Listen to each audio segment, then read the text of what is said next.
ये कौन से क्या करेगा वो?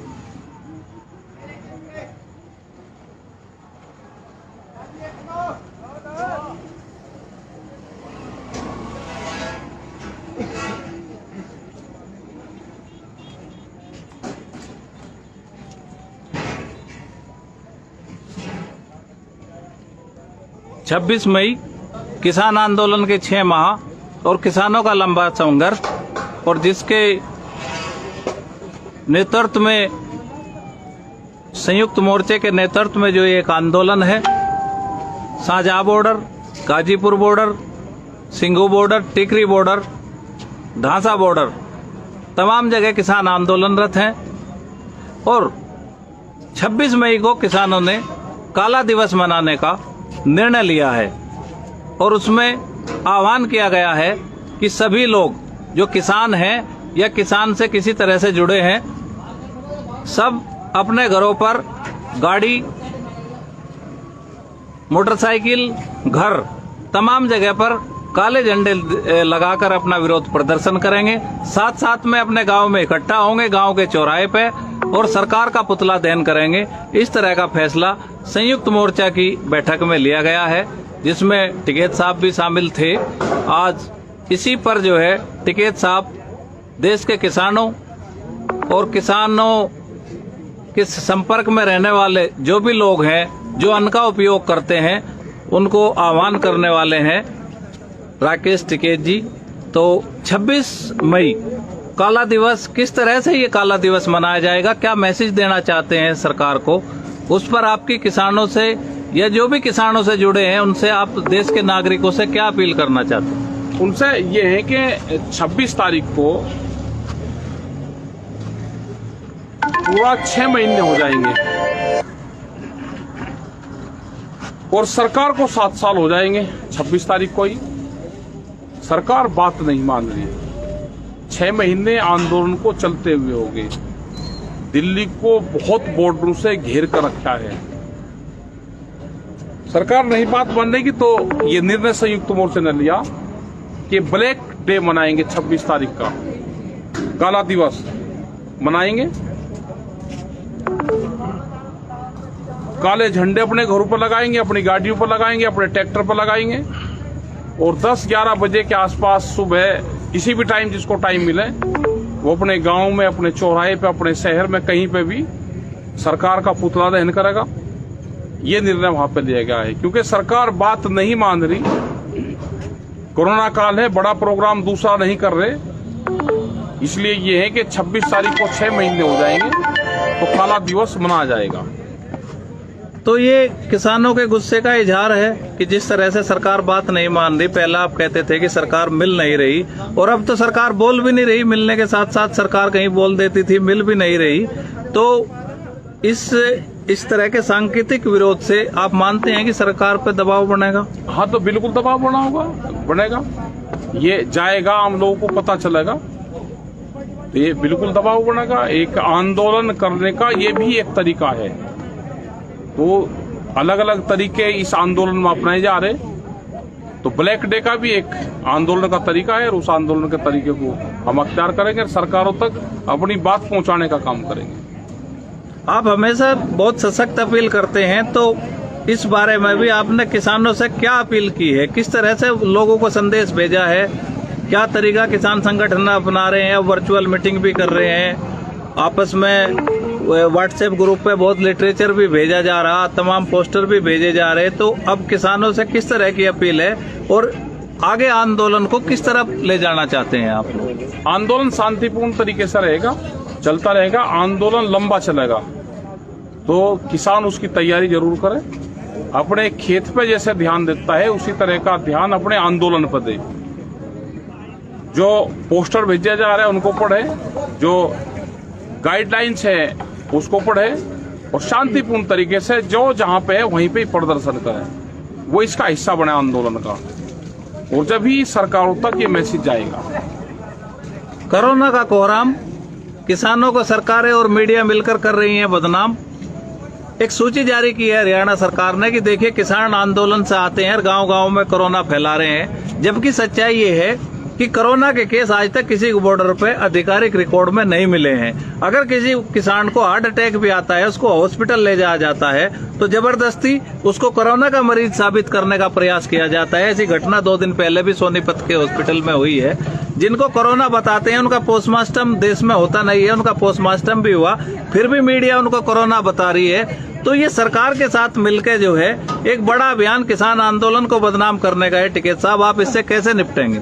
इससे निपटेंगे सोशल मीडिया के माध्यम से निपटेंगे। और अपने लोग समझदार हैं, गाँव में जो प्रचार होता है वो प्रचार पूर्ण रूप से झूठा प्रचार होता है। कोरोना का उद्गम स्थल ये आंदोलन नहीं है, ये तो कॉलोनियां हैं, ये तो घर हैं। पूर्ण रूप से ये घर हैं अपने, और ये ना खाली होंगे। ये जिस तरह से मीडिया प्रचार कर रही है, जिस तरह से सरकारें उनके माध्यम से प्रचार करवा रही हैं कि किसान चला जाए। अगर कोरोना काल में देश में कानून आ सकते हैं तो कोरोना काल में ही देश में से कानून खत्म भी हो सकते हैं। अगर इतनी ज्यादा चिंता है तो आप कानून को वापसी ले लो, एमएसपी पे कानून बनाओ, उसकी घोषणा करो। देश में अगर कोरोना है, कोई बीमारी है, तो उसके नाम पे आप हॉस्पिटल, ऑक्सीजन हॉस्पिटल का आप वो करो। गांवों में हॉस्पिटल बने हुए हैं, उनकी बिल्डिंगें बने हुई हैं, वहां पे कोई डॉक्टर नहीं है, दवाइयां नहीं है। सरकारों को पहले ध्यान देना चाहिए कि बीमार कोई आदमी है तो उसको अस्पताल मिले। किसान का रास्ता पार्लियामेंट जाता है, बीमार आदमी का रास्ता हॉस्पिटल जाता है, तो दोनों के रास्ते अलग अलग हैं। कोई भ्रम की स्थिति में न रहे। बीमार कोई होगा तो अस्पताल जाएगा, सरकार की जिम्मेदारी है। और किसान आंदोलन का रास्ता पार्लियामेंट जाता है, इसका समाधान पार्लियामेंट से होगा। तो इन अफवाहों पर ध्यान न दे। सरकार है, बदनाम करने की कोशिश करेगी, ये भी एक सरकार का षड्यंत्र है, उससे बचना है हमको। देखिए, कई दिनों से खबरें छप रही हैं कि गंगा में शव आ रहे हैं, और दुख का विषय ये है कि संस्कृति के अनुसार जो है अंतिम संस्कार किया जाता है, लेकिन उत्तर प्रदेश से एक बहुत मतलब एकदम मानवता को शर्मसार कर देने वाली एक तस्वीर सामने आई कि पुलिस के कुछ लोगों ने एक आदमी को टायर में डाल के जला दिया। दूसरी एक तस्वीर सामने आई कि गंगा के किनारे शव को रेत के नीचे दाब दिया गया, और जैसे ही हल्की सी बारिश हुई में सब बॉडी ऊपर आ गई। इस तरह का कहर देश में है, लेकिन सरकार मानने को तैयार नहीं है, इंतजाम को तैयार नहीं है। केवल सरकार को किसानों को बदनाम करना है। आपके पीछे जो झोपड़ी है, इस तरह की साइड में झोपड़ी है, तमाम अलग अलग टेंट घर जैसे लोगों ने बना के और बड़े डिस्टेंस के साथ रह रहे हैं, कुछ परिवार भी रह रहे हैं। तो तमाम एहतियात यहाँ पे बढ़ती जा रही, फिर भी किसान आंदोलन को बदनाम किया जा रहा है। तो सरकार अपनी नाकामी छिपाने के लिए जो कर रही है, उस पर आपका क्या कहना है? सरकार को तो ये है कि आंदोलन से किसान अपने घर चले जाए, लोग मरे जीवे कुछ ही हो, उससे ना कोरोना का कोई मतलब है, ना इनकी गिनती हो रही कितने लोगों की डेथ हो रही। यहाँ तो लोग सुरक्षित महसूस मानते हैं अपने आप को। यहाँ पे सैनिटाइजर का छिड़काव होता है, यहाँ पे जो फॉगिंग होती है वो होती है हर रोज। तो यहाँ पे बीमारियां नहीं है।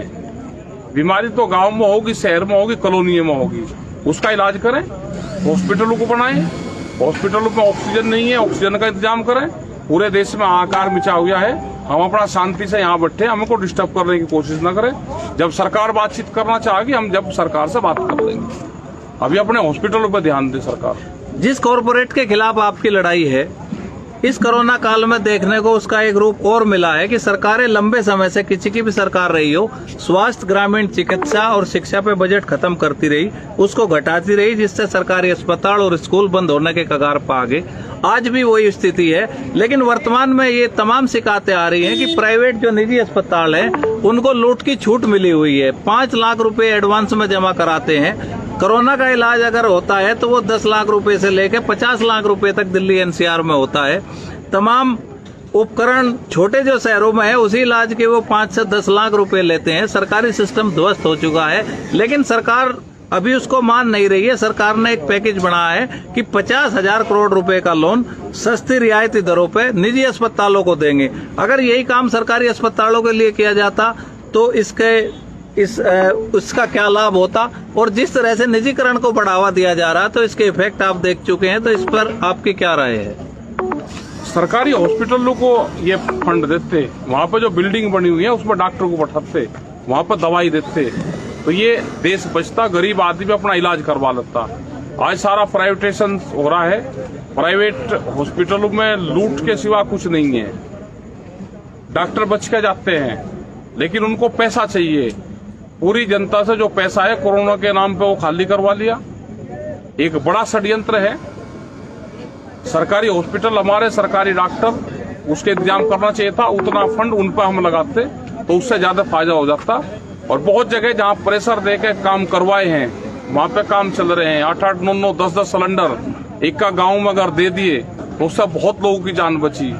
यहाँ पे जो सिख समुदाय हैं, इंटरनेशनल खालसा के माध्यम से जो यहाँ पे गाजियाबाद में लंगर चला गया ऑक्सीजन का, उससे कई हजार लोगों की जान यहाँ पे बची। संयुक्त मोर्चे उनका धन्यवाद कर रहा, उनके साथ में हमेशा रहता है। जब पुलिस उनको तंग करती थी तो किसान संगठन वहां पे खड़ा हुआ। और आज यही सरकारें, यही अधिकारी उसकी तारीफ कर रहे। आज उनको पूर्ण रूप से वे फैसिलिटी अवेलेबल करवाई। अगर वो पहले से ही करवा देते तो बहुत लोग ऐसा है कि जो इसमें योगदान दे सकते हैं। बहुत जगह हमने अपने सिलेंडर भिजवाए तो उन सिलेंडरों से लोगों की जान बची है।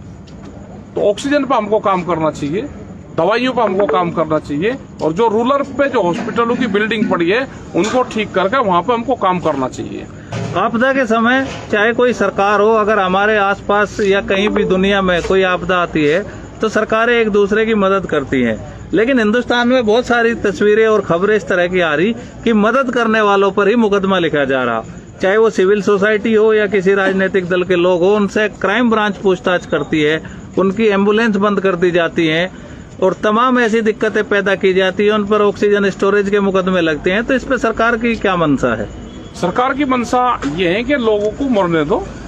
ये हो सकता है किसी दवाई का ट्रायल हो रहा हो, ये समझ में नहीं आ कि लोग मर रहे हैं और सरकार पूर्ण रूप से चुप है। लोगों को मरने के लिए छोड़ दे। अगर कोई मदद करता है तो उसे कहे कि ना इसकी मदद मत कर, उसके ऊपर मुकदमा लिखा जाता है। तो पहली बार देखने को मिला। तो इसका जनता ही इसका जवाब देगी पूर्ण रूप से। कौन लोग उनकी मदद कर रहे हैं, कौन लोग अपने घरों में बैठे हैं। जितने भी लीडर्स हैं वो कोई सड़कों पर नहीं है, कोई बातचीत नहीं करना चाहता, कोई अपने लोगों की मदद नहीं करना चाहता। गरीब आदमी अपने मरीज को लेके और हॉस्पिटलों की ठोकरें खाता फिरता है, उसको कोई इलाज नहीं मिलता।